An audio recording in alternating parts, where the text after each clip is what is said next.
The Jacksonville Jaguars have started the 2024 season with an 0-4 start, and the eye test would even tell you this isn't a good football team. Today, we'll go over what's holding the Jaguars back and why they can't seem to get anything going. First, we can talk about the missed opportunities and the overall miscues from this offense. To have a functional offense, especially with the way defenses are playing right now, you need to push the ball downfield and really open things up. Trevor Lawrence on deep passes and even over the deeper intermediate area hasn't performed specifically well. In the game against Houston, Trevor was only 1 of 6 on attempts 20+ yards down the field. The Jaguars and Trevor Lawrence really struggled having consistency when targeting downfield, leading to different defensive looks and less respect for the big plays. Especially if you miss like 3 in a row or just have nothing materializing, it just gets more and more difficult to finally hit the big plays. This play, it's single high with Eric Murray rolling down, leaving 1 high safety. Trevor's then okay with taking the shot to Brian Thomas Jr., who actually gained a step, but Lawrence ended up missing the throw towards the sideline.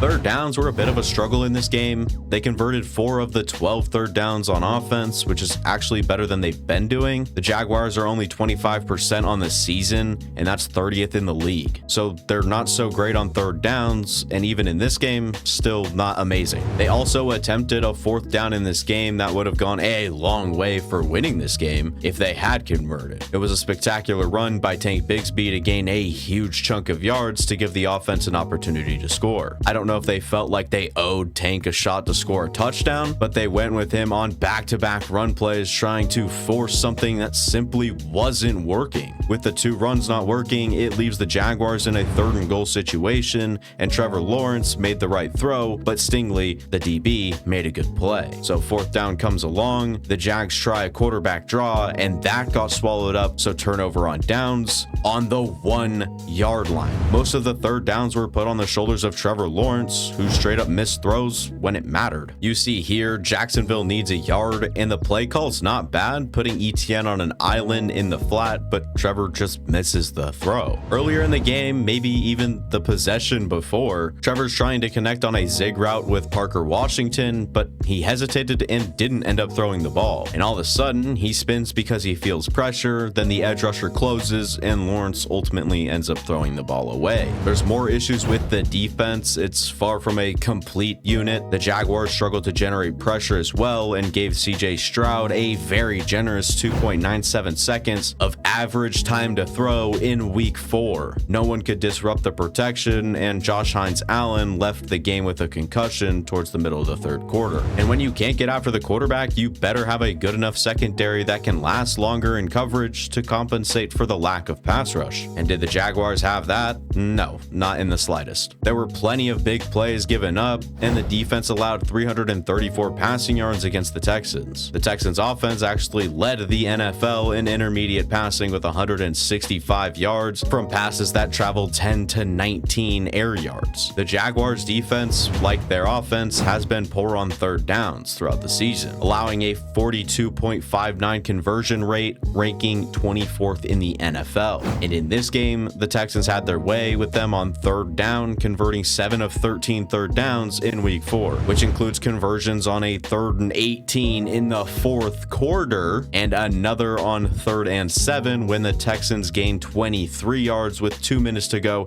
in the first half. It felt like CJ Stroud could do whatever he wanted to do to this defense, and especially over the middle with some in-breaking routes from virtually anywhere on the field. And the fact that the Texans committed 12 penalties in this game and the Jaguars didn't take advantage of that kind of speaks to this team's season and the lack of winning ways, if you will. I really like Brian Thomas Jr. I think he's proved that he can emerge as a number 1 and make plays for you no matter the situation he's in. Saw multiple plays where he's making incredible snags, running great routes and separating, and even being used as a pure playmaker. I'd expect Brian Thomas to be someone that Trevor Lawrence leans on for the future, and I expect him to continuously get better. I also like Tank Bigsby and some of his aspects that he brings to the run game. He proved he can make big plays and has burst for a guy that big. I tried to scheme up a few things for him on the outside and continue running the ball, as that was one of the things they did did well. I also liked what I saw from the run defense. I know it's not the best Texans running backs right now. It's not Joe Mixon out there, but they still did well. And hopefully that stays consistent throughout the season. Anyways, that'll be it for me. Thank you guys for watching. If you guys enjoyed, go ahead and leave a like, go down, subscribe, go watch the past content on the channel. See you guys next time. Deuces.